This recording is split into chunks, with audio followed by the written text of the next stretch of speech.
السلام علیکم ورحمۃ اللہ وبرکاتہ۔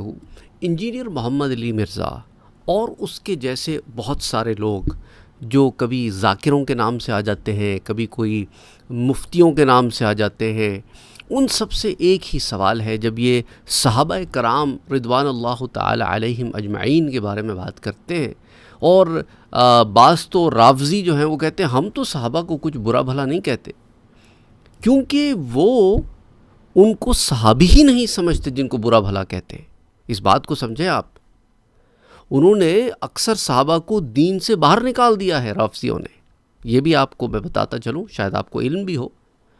تو ان سے بھی سوال ہے، اور یہ انجینئر محمد علی مرزا جو صحابہ کرام کے بارے میں عجیب و غریب باتیں کرتا ہے، حدیثوں کو غلط طور پر آپ کے سامنے پیش کرتا ہے، اور کہتا ہے میرے رضی اللہ تعالیٰ عنہ کہنے سے وہ رضی اللہ تعالیٰ عنہ تھوڑی ہو جائیں گے۔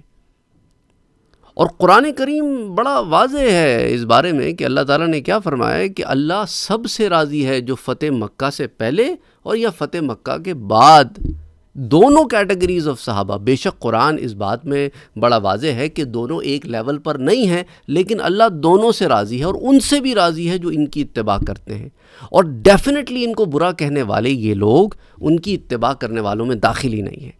تو یہ ساری تمہید باندھنے کے بعد جو میں بات کرنا چاہتا ہوں، جو سوال پوچھنا چاہتا ہوں، وہ یہ ہے کہ کیا تم سب اس بات پر متفق ہو کہ حضرت علی رضی اللہ تعالی عنہ نے جنگ صفین کے بعد حضرت معاویہ رضی اللہ تعالی عنہ اور ان کی فوج کے لیے دعا کی؟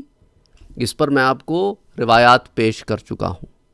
تو اگر تو معاذ اللہ استغفر اللہ العظیم حضرت معاویہ رضی اللہ تعالی عنہ اور ان کے ساتھی اسلام سے کوئی باہر کی جماعت تھی، تو وہ تمام روایتیں جو انہیں مسلمان ہونے کے اوپر دلالت کرتی ہیں، وہ سب کی سب کیا ہوئیں؟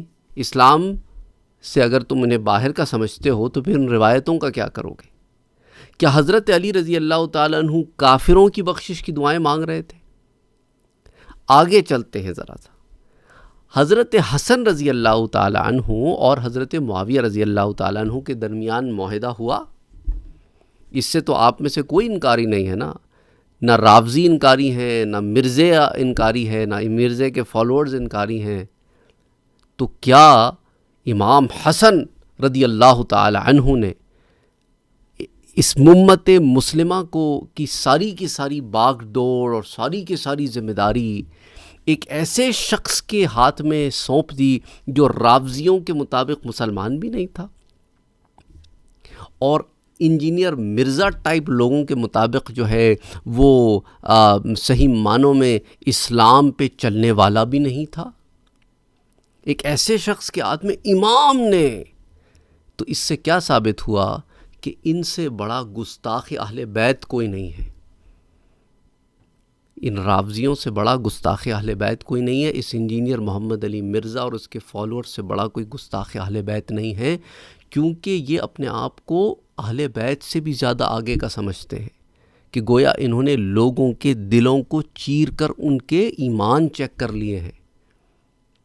پیارے نبی نے کیا فرمایا کہ میرا یہ بیٹا حسن مسلمانوں کی دو جماعتوں کو، وہ روایتیں انہیں یاد نہیں رہتی۔